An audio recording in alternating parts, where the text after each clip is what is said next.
Doctor Devendra Sharma, सहायक आचार्य समाजशास्त्र, राजकीय महिला महाविद्यालय सादुलशहर से। और आपका हमारी इस वीडियो में फिर एक बार से स्वागत है। आज हम इस वीडियो के अंतर्गत पढ़ेंगे समाज में और समाज और व्यक्ति। समाज में व्यक्ति, समाज और व्यक्ति। तो उसके संबंध में हम संस्कृति से संबंधित कंसेप्ट के बारे में चर्चा करेंगे, लेकिन आपसे आग्रह रहेगा कि आप हमारे वीडियो को लाइक और शेयर ज़रूर करें और चैनल को बेल आइकन दबाकर सब्सक्राइब ज़रूर करें। तो आइए हम पढ़ते हैं समाज में व्यक्ति, समाज और व्यक्ति। समाज में व्यक्ति, समाज और व्यक्ति क्या है, क्या कंसेप्ट है।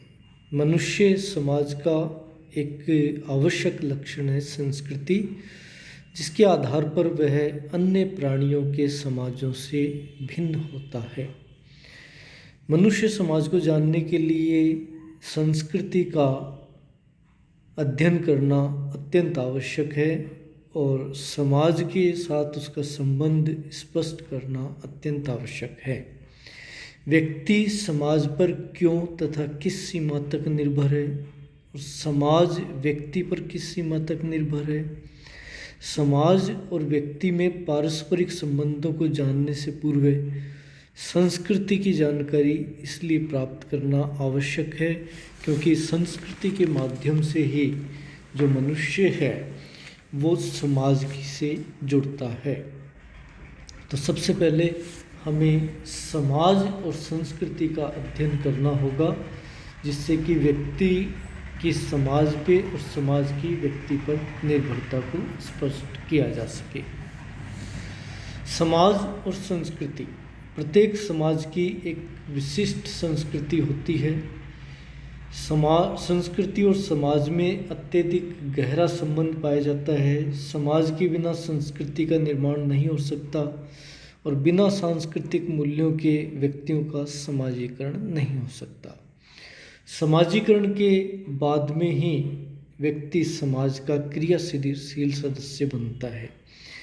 एक समाज का अर्थ व्यक्तियों का ऐसा समूह जिसकी एक संस्कृति एवं भौगोलिक क्षेत्र होता है, परंतु विभिन्न समाजों में संस्कृति के कुछ अवयव सामान्य रूप से विद्यमान हो सकते हैं।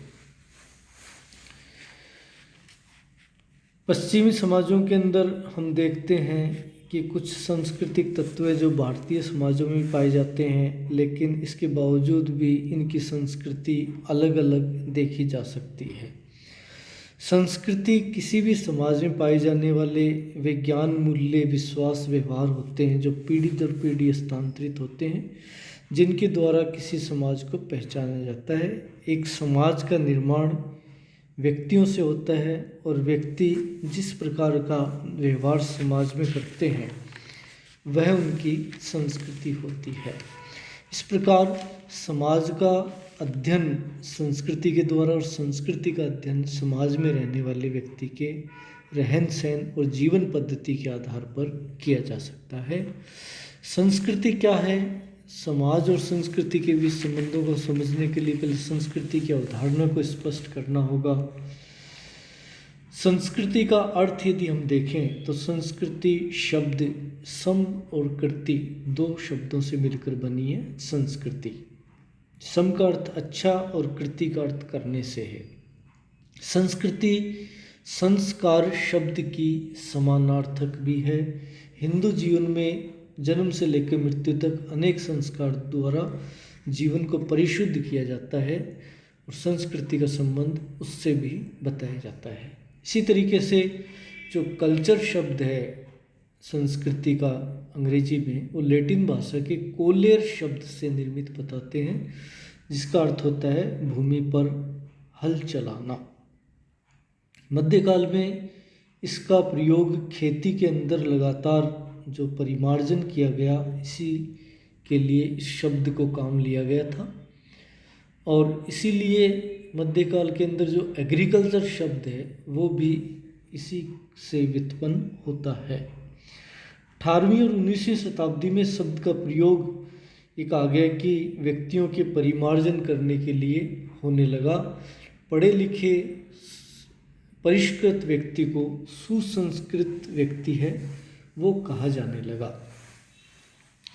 तो इस प्रकार से मनुष्य एक ऐसा प्राणी है जिसके द्वारा संस्कृति का निर्माण होता है। संस्कृति के कारण मनुष्य न केवल पशु समाज से भिन्न है बल्कि एक व्यक्ति दूसरे व्यक्ति से, एक समाज दूसरे समाज से भिन्न दिखाई देता है। मनुष्य कुछ विशिष्ट शारीरिक और मानसिक क्षमताओं के आधार पर संस्कृति का निर्माण कर सका है।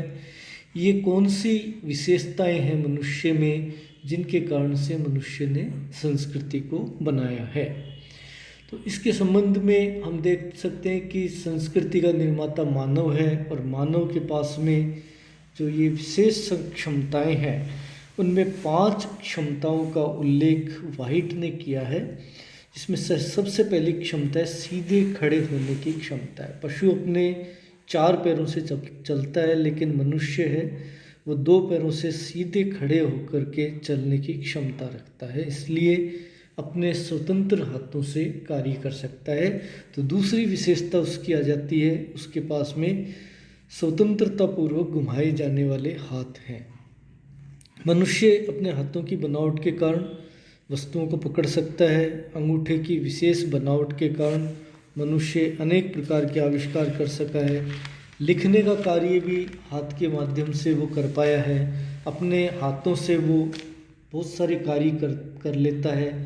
तो ये जो उसके स्वतंत्रतापूर्वक घुमाए जाने वाले हाथ हैं वो उसकी एक विशिष्ट विशेषता है जिसने संस्कृति के निर्माण में योगदान दिया। तीसरी विशेषता यदि हम देखें तो तीक्ष्ण और केंद्रित की जाने वाली दृष्टि है वो मनुष्य के पास है। मनुष्य लगातार टकटकी लगा करके किसी वस्तु पर अपना ध्यान केंद्रित करते हुए नवीन तथ्यों की खोज कर सकता है, उनके बीच में कार्य कारण संबंध स्थापित कर सकता है।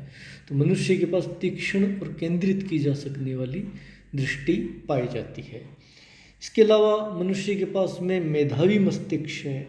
मनुष्य का मस्तिष्क सबसे ज़्यादा मेधावी है, जो अन्य प्राणियों से विकसित अवस्था में है। वो चिंतन कर सकता है, इसके द्वारा भोजन बना सकता है, आविष्कार कर सकता है, खेती कर सकता है, उद्योगों की स्थापना कर सकता है। यानी ये संपूर्ण कार्य हैं वो मस्तिष्क के देन होते हैं। तो जो मेधावी मस्तिष्क है वो संस्कृति के निर्माण में सहायक सिद्ध हुआ है। इसके अलावा मनुष्य के पास में प्रतीकों के निर्माण की क्षमता पाई जाती है।